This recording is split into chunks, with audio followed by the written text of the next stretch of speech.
Praise the lord. હું આ પુષ્પા આંટીના જે એ 10 સેશન્સ લે છે એમાં લગભગ 1.25 વર્ષથી આવું છું પ્રભુને ઓળખવા, પ્રભુના વચનોને સમજવા અને પ્રભુ સાથેનો ગાઢ સંબંધ બાંધવા. અને ખરેખર આ 1.25 વર્ષમાં મેં ઘણું બધું હું વચનો થકી શીખી છું. જીવનમાં કેટલા બધા ઊંચા નીચા સિચ્યુએશન્સ આવે છે, પણ હવે જ્યારે એ સમય આવે ને જ્યારે મનમાં ડર થાય છે ને ત્યારે પ્રભુના વચન હું બોલવાનું ચાલુ કરી દઉં છું કે પ્રભુનું વચન કહે છે, જેની તું ડરીશ નહીં, હું તારી સાથે છું. એટલે જ્યારે પણ ઘણી વાર એવું થાય કે આમ ડર થઈ જાય કે શું થશે ત્યારે પ્રભુનું વચન એ શક્તિ આપે છે. અને અત્યારે હું ખરેખર આ 1.25 વર્ષ પછી હું જોઉં છું ને તો મને કોઈ ચિંતા જ નથી. મારા મનમાં એટલી બધી શાંતિ છે અને પ્રભુએ મારા જીવનમાં એટલા બધા ચમત્કારો પર ચમત્કારો કર્યા છે. એવો ઘણો બધો સમય હતો જ્યારે બાળકની ચિંતા થાય, ઘરની ચિંતા થાય અને બહુ જ ફ્રસ્ટ્રેશન થઈ જવાતું હતું. પણ ખરેખર અત્યારે એક શાંતિનું જીવન જીવી રહ્યા છે અને રોજ પ્રભુનો ચમત્કાર હું જોઉં છું, પ્રભુની કૃપાઓનો અનુભવ કરું છું. ખરેખર એક વસ્તુની હું સાક્ષી પૂરવા માંગુ છું કે પવિત્ર આત્માની શક્તિ જે આપણે અન્ય ભાષામાં બોલીએ છીએ ને એ લગભગ મેં 3 વર્ષ પહેલાં યા 4 વર્ષ પહેલાં કોઈ યુટ્યુબ ચેનલ ઉપરથી હું કોઈક પ્રીચર હતો એ સમજાવતા હતા ને એ પ્રમાણે હું શીખી હતી. પણ પછી મેં એનો ક્યારેય ઉપયોગ કરતી નથી. હું બોલી શકતી હતી પણ મેં ક્યારેય આ 4 વર્ષમાં ઉપયોગ કર્યો નથી. હું આંટીનું સેશન ગયા સપ્ટેમ્બર ઓક્ટોબરથી મેં જોઈન કર્યું હતું.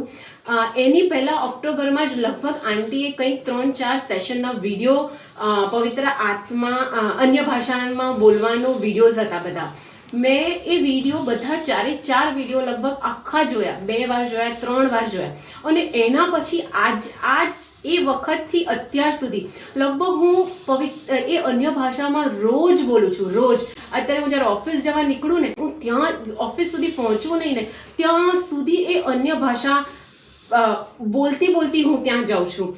અને પાછી આવું ત્યારે પણ એવું જ, રાત્રે સૂતા પહેલાં પણ અન્ય ભાષા ઓટોમેટિક નીકળે છે. હું કદાચ કિચનમાં કામ કરતી હોઉં ને સવારે તો પ્રભુના વચન યાદ ના આવે ને કોઈક વખત તો એ કન્ટિન્યુઅસ. અને પહેલાં કેવું થતું હતું 1 મિનિટ કે 2 મિનિટ બોલું ને તો મોં દુઃખી જતું હતું કે થાકી જતું. અત્યારે કદાચ હું 15 મિનિટ, અડધો કલાક કે હું કલાક પણ એડોરેશનમાં બેસીને હું જો એ અન્ય ભાષામાં બોલું ને તો હું જરા પણ એવો મને થાક નથી લાગતો કે આટલો બધો સમય થઈ ગયો છે. એટલે હું બધાને હું વિનંતી પણ કરીશ કે પવિત્ર આત્માની મદદ, કારણ કે બાઇબલમાં લખ્યું છે કે પવિત્ર આત્મા આપણો આધાર છે અને એ ચલાવે એમ આપણે ચાલવું જોઈએ. એટલે સતત મારી કોઈ પણ તકલીફમાં, મારા બાળકની જ્યારે કંઈક મને ગમતું ના થતું હોય અથવા એ કંઈક મુશ્કેલીમાં હોય એવું મને લાગે ને ત્યારે હું પવિત્ર આત્માને કહી the spirit of the Lord is upon my son, the spirit of knowledge, spirit of wisdom, spirit of understanding. અને એ પણ રોજ સવારે જ્યારે સ્કૂલ જાય ને એની પહેલાં આ બધા વચનો બોલીને જાય છે. એની એક પ્રેક્ટિસ થઈ ગઈ છે. અને એ વચનો માટે પ્રભુનો ખૂબ આભાર માનું છું કે આ 1.25 વર્ષમાં મારું ખરેખર જીવન પલટાઈ ગયું છે.